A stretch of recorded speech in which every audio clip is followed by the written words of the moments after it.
এক দেশে এক জাদুকর ছিল। এই জাদুকর তার কাছে ভেড়া ছিল, এই ভেড়ার গোশত অনেক প্রিয় ছিল। তো সেই ভেড়ার গোশত খাবে কি করবে, বড় একটা ভেড়ার পাল ছিল তার, সেই ভেড়া পাল তো সেখান থেকে যেটা ভালো তাজা মোটা যেটা তার পছন্দ হতো সেটা সে এক একদিন এক একটা জমি করে খাইতো।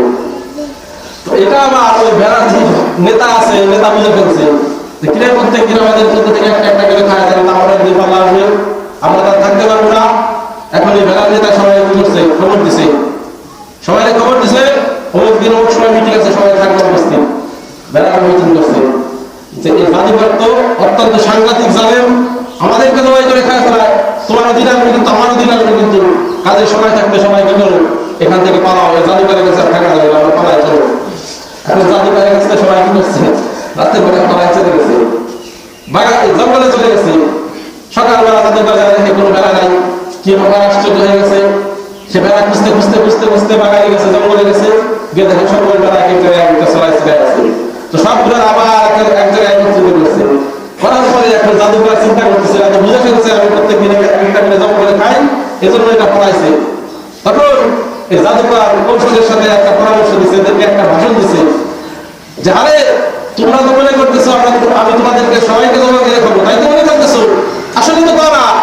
আমি তো তোমরা তো একটা হচ্ছে সিংহ, আরেকটা হচ্ছে বাঘ, একটা হচ্ছে হরিণ, আরেকটা হচ্ছে মানুষ, এইভাবে এক একটা এক এক উপাধি দিছে যে তোমরা তো এক একটা এক এক জিনিস।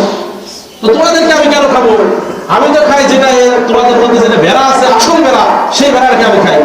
আমি তো এই বাঘ সিংহ হরিণ যারা আছে এদেরকে তো আমি খাবো না, যারা ভেড়া তাকে খাই।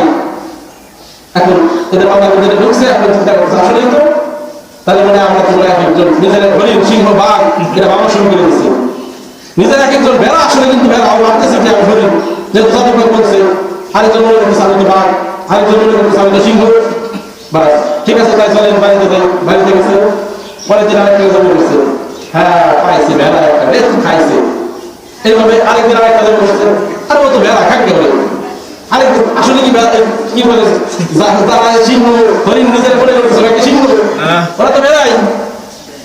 তো এটা বোঝানোর উদ্দেশ্য যে ওদেরকে এই জাদুকর এমন ভাবে ওদের মাথার মধ্যে এমন একটা জিনিস ঢুকাই দিছে যে ওর নিজের অস্তিত্ব আর খেয়াল নেই, নিজের অস্তিত্ব, ও যে মানুষ, ও যে ভেড়া, ওর অস্তিত্ব আর খেয়াল নাই। ঠিক তখন ভাবে শয়তান আমাদের মধ্যে এমন একটা জিনিস ঢুকাই দিছে, এমন একটা জিনিস ঢুকাই দিছে, আমরা মৃত্যু ভুলে গেছি। আমরা মৃত্যু ভুলে গেছি, মনে করি কেমন যেন দাড়ি পাকবে, বয়স্ক হবো, বার্ধক্য উপনীত হবে, 60 বছর 70 বছর হবো, তারপরে আমার মৃত্যু হবে, তারপরে আমার মৃত্যু হবে। এই জিনিসটা শয়তান আমার মাথার মধ্যে ঢুকাই দিছে। আমি অসুস্থ হবো, এরপরে আমি মৃত্যুবরণ করবো, এবার এই জিনিস আমার মাথার মধ্যে ঢুকাই দিছে, যার কারণে সুস্থ অবস্থায় আর ইবাদত করতে বলছে না। সুস্থ অবস্থায়